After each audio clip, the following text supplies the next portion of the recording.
Welcome to the PACO podcast series. My name is Frank Otero. I'm the founder, president, and CEO of the PACO Group.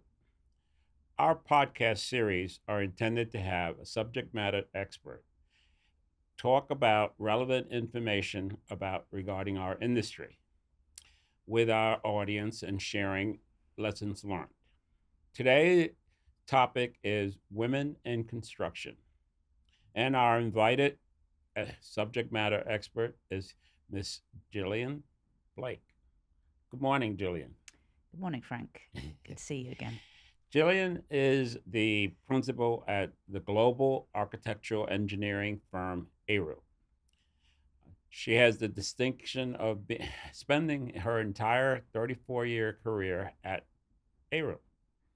And she will share some insights, lessons learned, and offer information and suggestions to young aspiring women who want to enter the construction engineering field.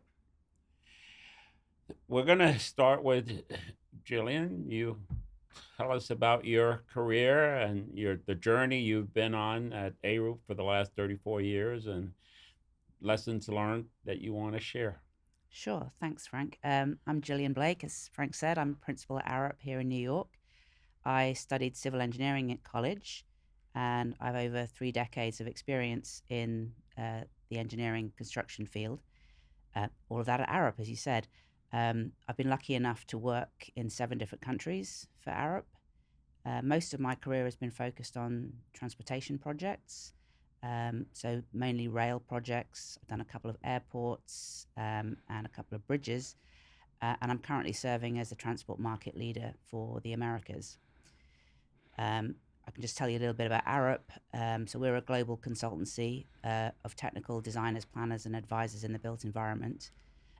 We have over 1,800 members globally in 34 countries in 96 different offices. And we basically plan, design, engineer anything to do with the built environment. We focus on total design, bringing total design to our work, which is a creative and collaborative approach that drives us to think about subjects through a very broad lens and come up with holistic solutions.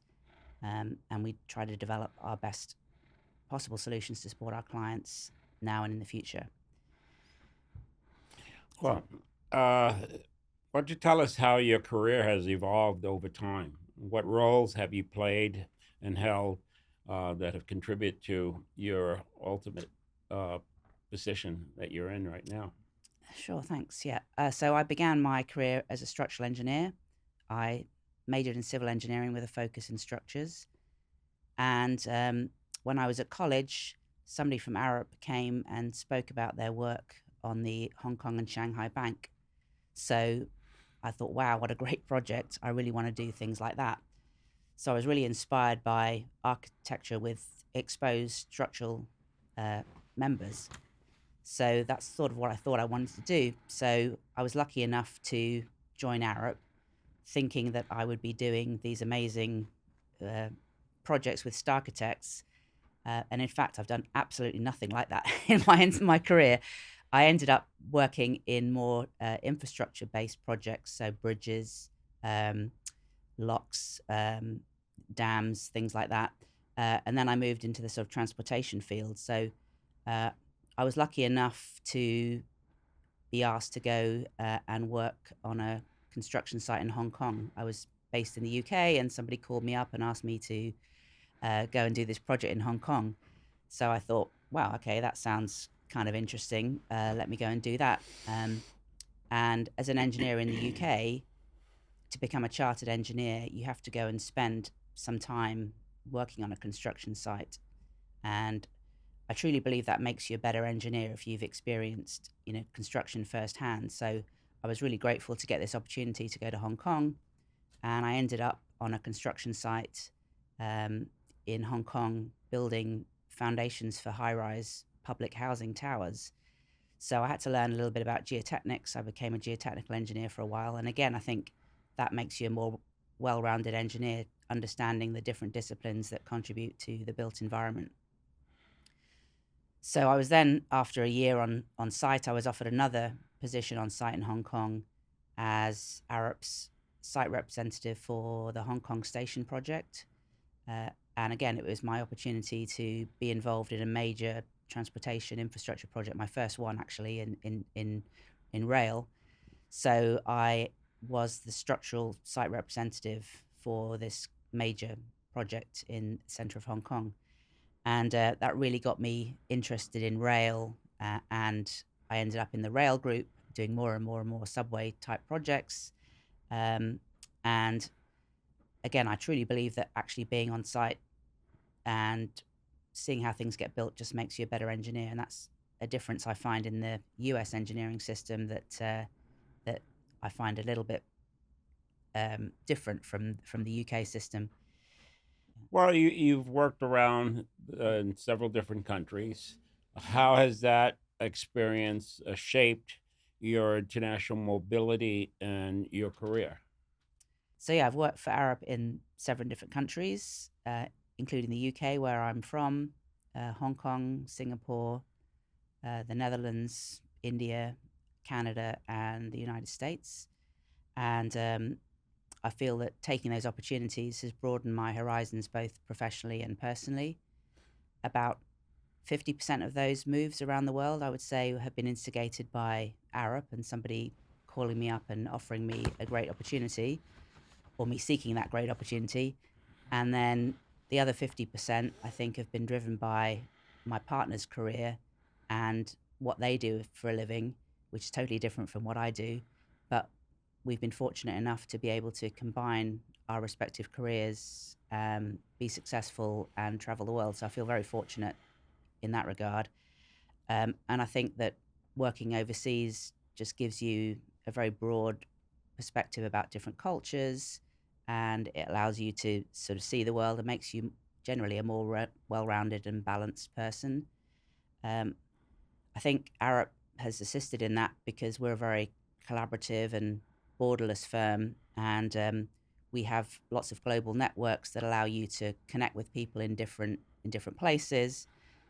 Also, our general collaborative spirit allows us to work with our colleagues in different countries, even if it's kind of just giving free advice on a skills network. We're able to connect with our global colleagues pretty seamlessly. And also, our collaborative spirit, we have a global profit share that gets shared between all of our members. So it's in my interest to sort of collaborate with our colleagues overseas. And, that kind of understanding of people in different places just helps you to sort of network and maybe get those opportunities that might be out there in different countries, to allow other engineers to take the same opportunities as I have. And one thing I want to say that's recently made it easier for people to move between the United States and the UK is that there's now a mutual recognition agreement of qualifications for engineers, both in the UK and in the US. So it allows, US engineers to go work in the UK much more easily, and vice versa. So that's something that's, really helped, will really help people to move between countries, I think. Well, I think we can both agree that this is a male dominated industry. The U.S. women make up about 11% of the workforce in construction, and about 30% in the architectural engineering. But the number of executive level is traditionally very low. From your perspective, what do you see as the biggest barriers holding women back from entering and advancing in the architectural engineering construction industry? Yeah, so I really think that you can't be it if you can't see it. So you have to have role models that you can aspire to and know that it's a great career for anybody, and no matter what your gender or your background, that engineering is a great career for anybody. Um, so at Leeds University, where I studied civil engineering, I chose that program specifically because it had the highest percentage of female students from any in the country. It was about 25% in the late 80s when I started to go to college. Um, And I did that because I didn't really want to stand out as a woman. I felt that I just wanted to focus on my studies, and being in an environment where there were more women, would help me to do that. So I think that that's helped me to sort of think about the fact that I'm not really that unusual. But sometimes I do pinch myself. I go to meetings and I don't think about it when I'm in the room, but sometimes I leave the room and I realize, wow, I was the only female in that meeting. And I remember distinctly before the pandemic, the last meeting that I had before the pandemic, I was running the meeting, and I left the meeting and realized there was me, one woman, and 54 men in the meeting. So that kind of made me reflect, wow, okay, we really need to do a bit more to sort of increase our sort of representation in the industry. Um, so I really spend a lot of time trying to increase participation of females in the industry. Uh, the first thing I do is I'm on the board of the ACE Mentor program, which is an amazing after school program for high school students that encourages the high school students to think about careers in architecture, construction, and engineering. I'm on the board of that organization. And I'm very proud to say that about 80% of our students on the program come from groups underrepresented in the construction industry, whether they're minorities or women. And about 40% of the students on our program are women. So by that program, I feel is really helping to sort of balance the gender um, ratio in the industry. I serve as a board member of that organization, and we give out scholarships for students to study built environment topics like architecture, engineering, and construction management. So I really feel that attacking that grassroots level of the gender imbalance, really helps to ultimately get more females studying engineering and ultimately being in the industry. So again, I feel role modeling females in the built environment. If you can't see it, you can't be it. So show up and represent. Well, when I was doing some research in anticipation of our meeting, I learned that globally, women have a higher representation in the engineering and construction industry than in the U.S. So, what lessons can the U.S. learn from countries and organizations abroad as to helping move women and getting a gender balance? Yeah, I looked up some statistics as well, and I found that some countries really had a very large number of engineers from female engineers, um, but I can't really identify one thing that they're doing differently to the US or the UK. But I really feel that sort of role modeling behaviors and seeing representation in the industry will definitely help. I know at Arup we measure our metrics about our membership, and since the time that I've been at Arup, definitely the number of females in the firm has significantly increased. Um, I think our membership has grown from about 30% of women in the year 2010 to about 40% of women in 2025. Um, and while that doesn't sound like very much of a percentage increase in our technical staff, that's our engineers, has doubled in size from 19% in 2010 to 37% currently in that 15-year period. So um, another thing, in Arup, we have the highest grade of our technical membership. We call Arup Fellows, and I'm pleased to say about 25% of those Arup Fellows are also female. So, yeah, that's a great statistic. I also think that mentoring programs will really help, or do really help, to increase participation and keep people in the industry. I mentor through the organization called Women in Transportation Seminar, or WTS. And they have a great mentoring program for mid to early career uh, females to help them connect with leaders in the industry, and again, sort of have some role models to aspire to be in future years. So mentoring, I really think, is key to increasing participation. Having more women in the industry is a step in the right direction.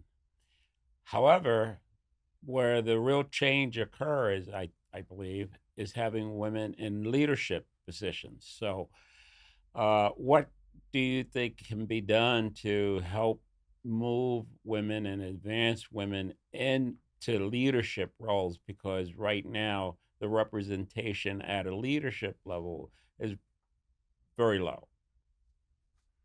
So yeah, I think once you've got into the industry, it's important to keep people in the industry firstly, and I think that creating a work environment that has some flexibility to allow people to balance their work and their other priorities in life is very important to keep people in the industry.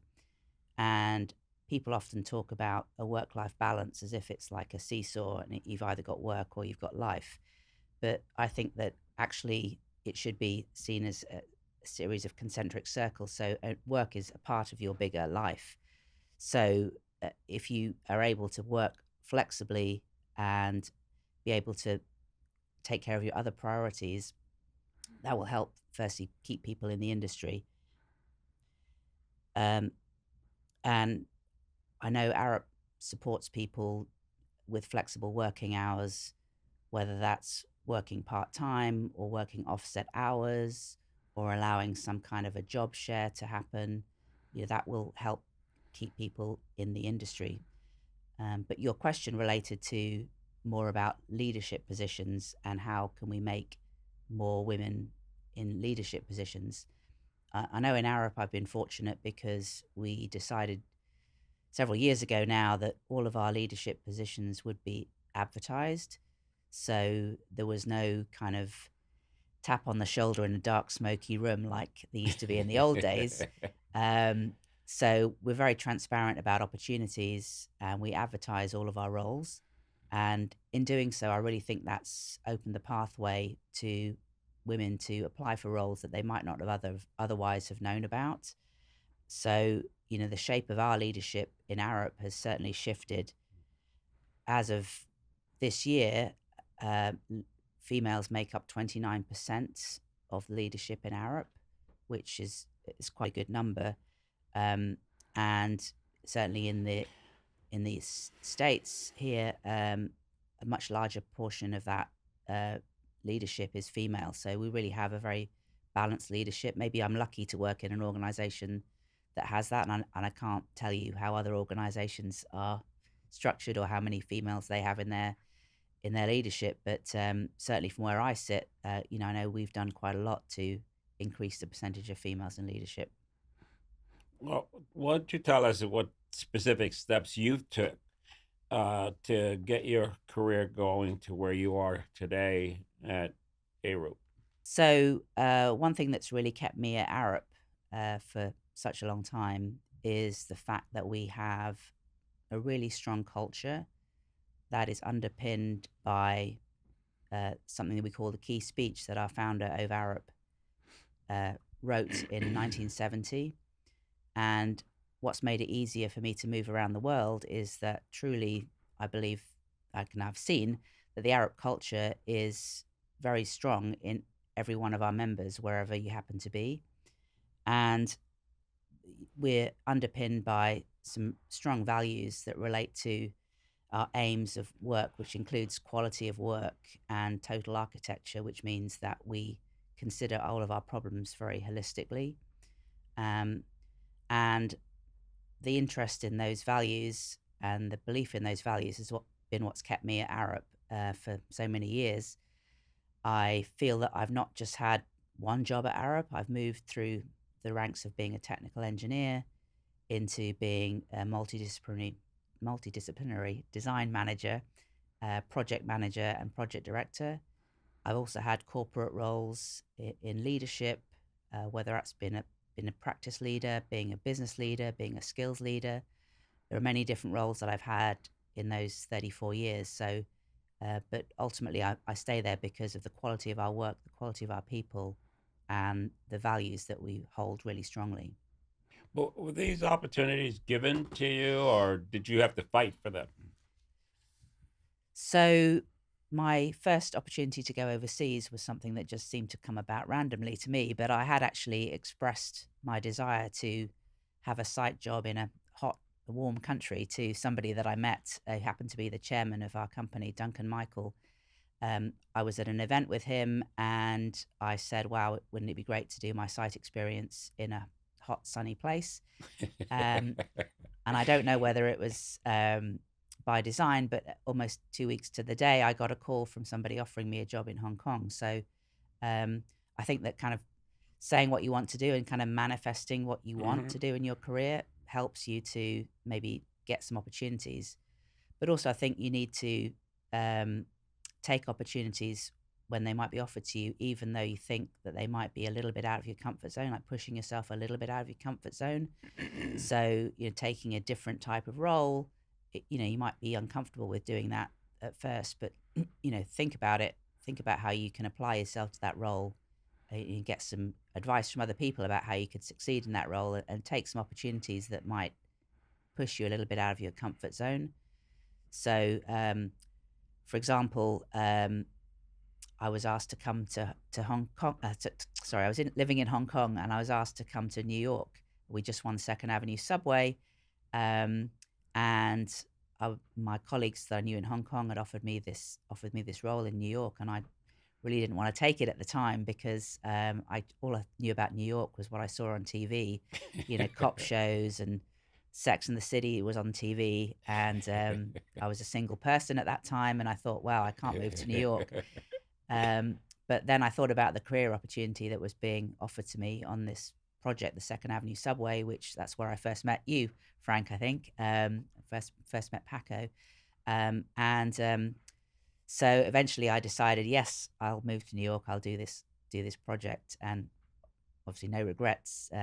23 odd years later, but uh, I would also say that you know trying to fit your personal life and your partner's needs is also something that drives you to different places as well. And I've been lucky enough, as I said, to uh, ask Arup to send me to places or to be in places because my partner's got an opportunity for their career, and I've managed to navigate through that and still advance my career alongside theirs. So that's been really amazing, and I feel very fortunate to have done that.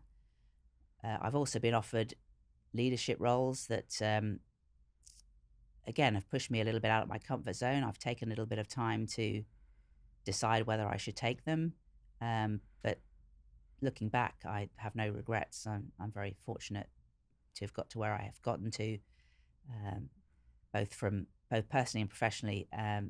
Balancing my career around all those other competing demands. Have you had any particular mentors or individuals that help guide you in your career and motivated you? So I haven't actually had formal mentors in the way that I now formally mentor others, but I would say there are two people that I particularly remember as being very formative individuals in my career. The first was my group leader in Hong Kong, a gentleman called Tom Lamore, and I really gravitated towards Tom as a leader because he was a very fun person to work for. Firstly, very technically brilliant, but such a kind and caring and giving individual. He was a real servant leader. Like, he didn't think anybody's job was less important than anybody else's, and that's really kind of molded, I think, my style of leadership. Um, he also took the time to give me praise and feedback, which I felt was very important. He met with a client, and the client gave feedback on my performance, uh, which was good, good feedback, by the way. But he took the time to write me a personal letter and copy it to HR, obviously. And I thought that was a really nice thing to do. He didn't really have to do that, but he took the time to make me feel appreciated. So, I always try to role model those behaviors with people that I work with. Um, Another person I really looked up to uh, in my career was Dervla Mitchell. Uh, so Dervila was the first female that I ever worked for, and this was probably 15 years into my career at this point. And I remember Dervila was very good at connecting with people. She was very good at remembering the names of everybody's sons and daughters, the name of their favorite soccer team, where they went on vacation last year, what kind of car they drove, all these personal details that she would remember about individuals in our client. And that was a really great skill that I don't have, I probably still don't have, but I just remember that she taught me that really helped to connect with people outside of the work context and build relationships. And building relationships is really key in this industry, or any industry, right? You can't get anywhere without great relationships. So she taught me that. So I look back in my career, and I think those two people were great influences and positive influence on where I am today. Hmm. Well, our industry is facing a massive transformation. Sustainability, technology, infrastructure investment. How do you see women shaping the future of our industry? And what unique perspectives do you think they bring to the table?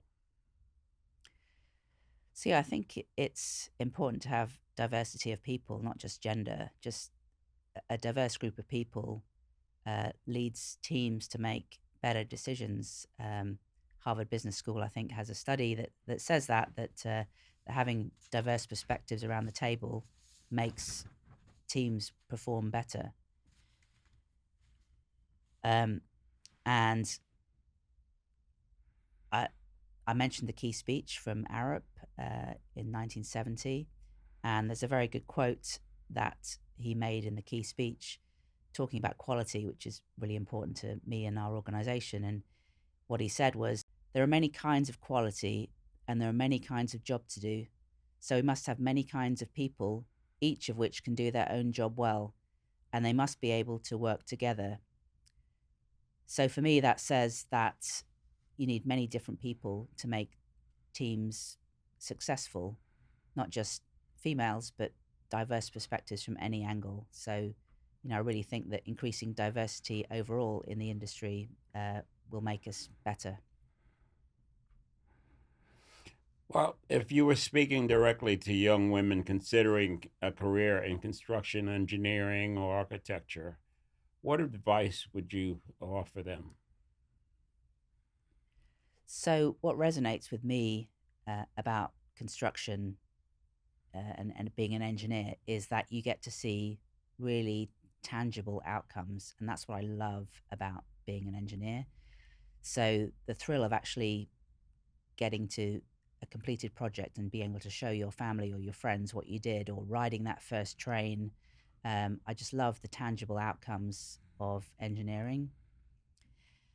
I also think that I would offer advice to say that if you don't like learning, if you don't like continually learning, then don't become an engineer, because every single day you have to learn. Every project is unique. You're always learning. So if you're not into learning, if you think my school finishes when I finish school, then don't become an engineer, because you have to continually, adapt and evolve to new trends, new technologies, and new things in the industry.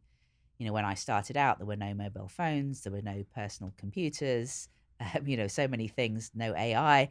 Had to learn a lot of things, read books and everything. So, there's a lot of things that are evolving in the world, and you have got to adapt as an engineer to all of those things.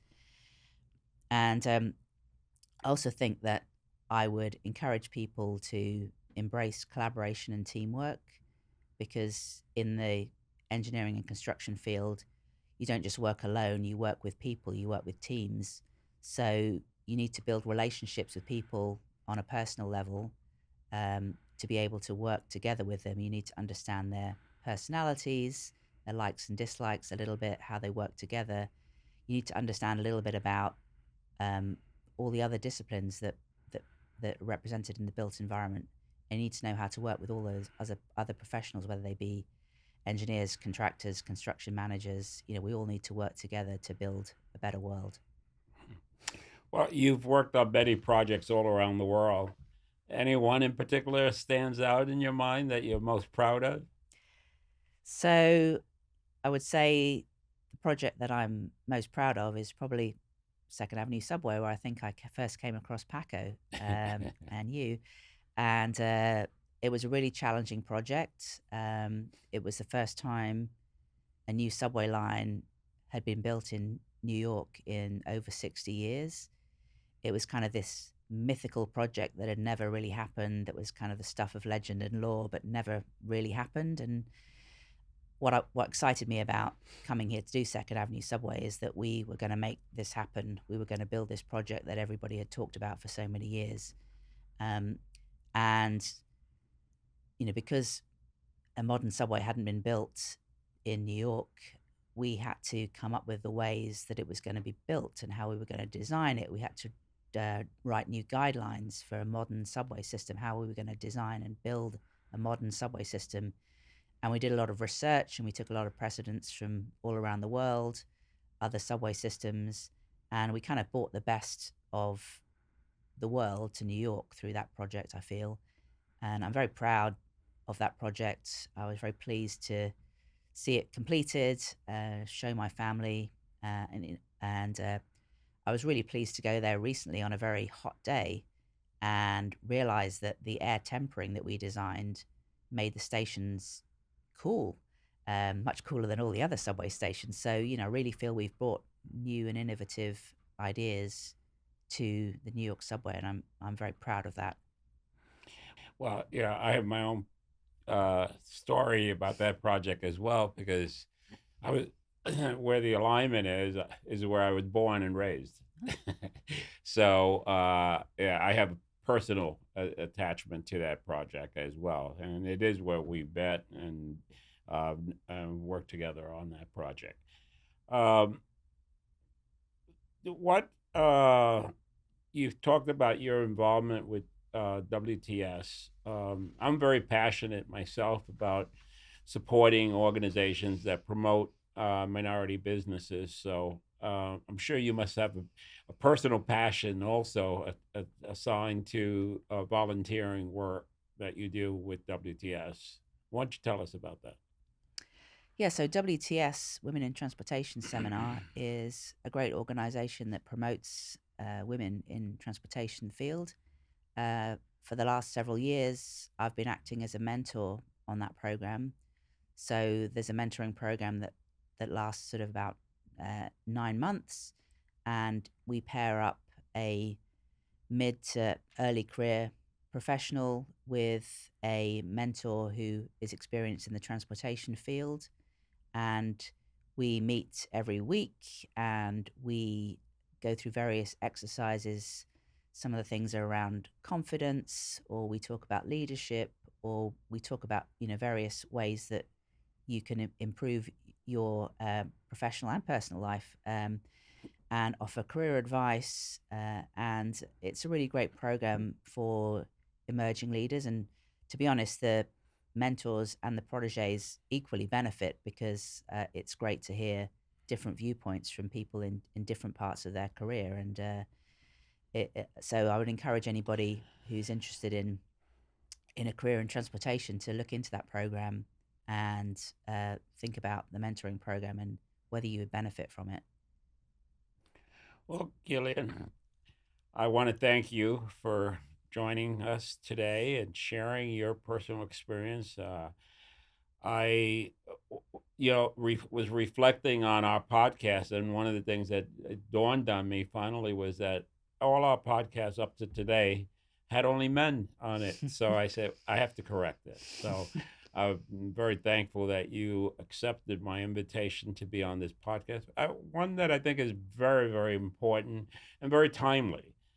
So I very much appreciate your being here and sharing with us your story because I think you are someone that the industry should be very proud of to represent us and provide an opportunity to other women to also uh, achieve leadership roles in the future. So thank you. Well, thank you very much for inviting me. It's been great conversation, and thank you very much. Yes. Well, that wraps up this podcast. We hope that our audience will appreciate what's been shared with by Gillian, and we look forward to our future podcasts in the future. This will be the last one for 2025, and we look forward to the podcast for 2026. Again, Gillian, thank you.